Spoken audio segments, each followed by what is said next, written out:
The flickering neon sign of the Alastair Public Library was the only thing cutting through the thick, inky blackness of the late-night street. It hummed a low, mournful tune, casting a sickly green glow on the wet pavement. I pulled my collar tighter, the biting wind feeling like tiny needles against my skin. The library was supposed to close at 9, but old Mr. Henderson, the head librarian, had agreed to let me stay late to finish my research paper. A kindness I was now starting to regret. The heavy oak doors groaned in protest as I pushed them open, the sound echoing into the vast, silent space beyond. The air inside was thick, heavy with the smell of aging paper, leather bindings, and something else, something faintly sweet, like decaying flowers. The main hall was a cavern of shadows, the only light coming from a few dim, emergency lamps that cast long, distorted figures across the towering bookshelves. They stretched up into the darkness, like skeletal fingers reaching for a sky I couldn't see. I made my way to the history section, my footsteps unnaturally loud on the polished floor. Each click of my heels felt like an intrusion, a desecration of the profound silence. I found the aisle I needed, a narrow canyon of books whose spines were faded and cracked with age. The single light bulb overhead sputtered, threatening to plunge me into complete darkness at any moment. I tried to focus, pulling out a heavy tome on medieval architecture, its pages brittle and yellowed. But my mind kept wandering. The silence wasn't empty, it was watchful. I had the distinct, prickling sensation of being observed. I told myself it was just my imagination, the product of a tired mind in an old, creaky building. But the feeling wouldn't go away. It was a weight on the back of my neck, a chill that had nothing to do with the drafty building. I slowly, hesitantly, peered over the top of the book. And that's when I saw her. At the far end of the aisle, shrouded in shadow, stood a woman. She was old, impossibly old, her back hunched over, her face a web of deep-set wrinkles. She wore a dated, moth-eaten shawl, and her grey hair was pulled back into a severe bun. But it was her eyes that froze me in place. Even from this distance, they seemed to gleam in the dim light, two dark, bottomless pits fixed directly on me. She wasn't browsing. She was just standing there, watching. My heart hammered against my ribs. I quickly ducked back behind my book, my hands trembling. Who was she? Another researcher. But the library was supposed to be empty. Mr. Henderson had locked the doors behind me. I listened, straining to hear any sound of movement, a footstep, a cough, anything. But there was only the oppressive silence. After what felt like an eternity, I risked another look. She was gone. The end of the aisle was empty. A wave of relief washed over me, so potent it made me dizzy. Just my nerves playing tricks on me. I took a deep breath, the dusty air filling my lungs, and tried to laugh it off. But the laugh caught in my throat.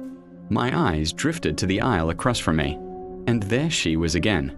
Closer this time. She stood partially hidden behind a bookshelf, only the side of her pale, wrinkled face visible. Her stare was unwavering, intense, and filled with a kind of vacant hunger that turned my blood to ice. She hadn't made a sound. It was as if she had simply materialized there. This wasn't my imagination. This was real. Panic set in, cold and sharp.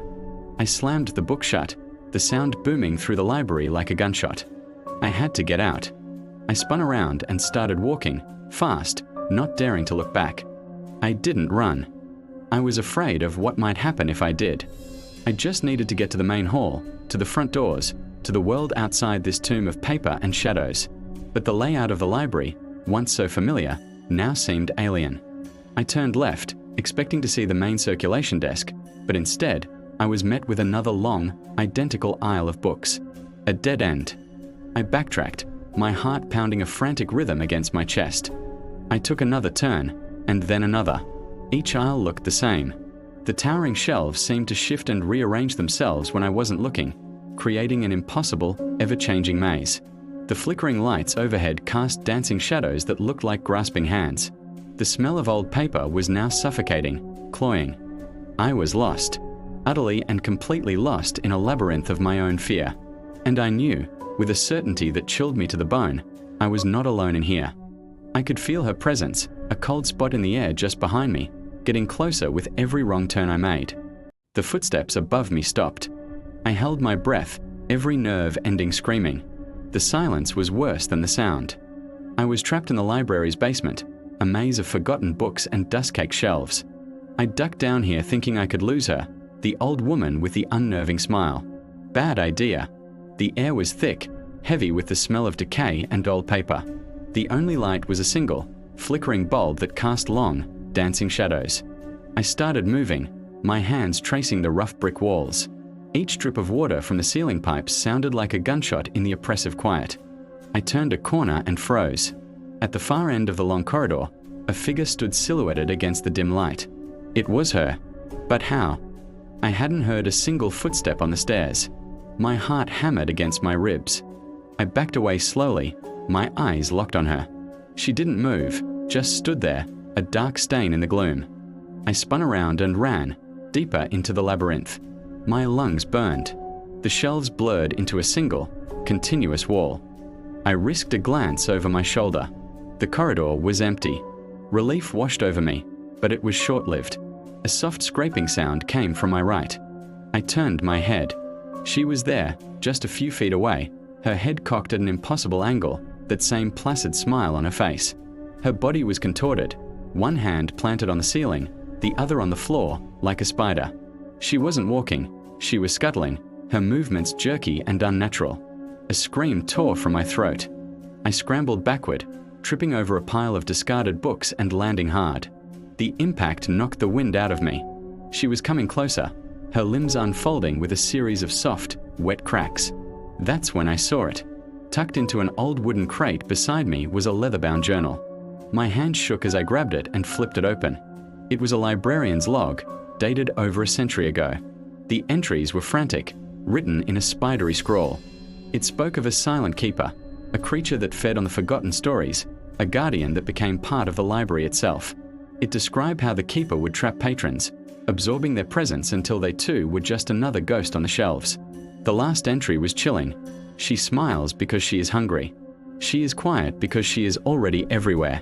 Do not let her see you read. To know her is to be known by her. I looked up from the journal. The scuttling had stopped. She was standing right in front of me now, fully upright, her form wavering like a heat haze. The smile was gone.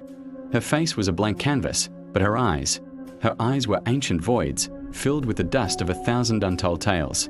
She leaned down, her face inches from mine, and I could feel a cold draft, a pull, as if she were trying to inhale my very essence. She opened her mouth, a dark, silent chasm, and the single bulb in the basement flickered one last time, plunging us into absolute darkness. Thanks for listening. Don't forget to check out the first part and subscribe for more stories.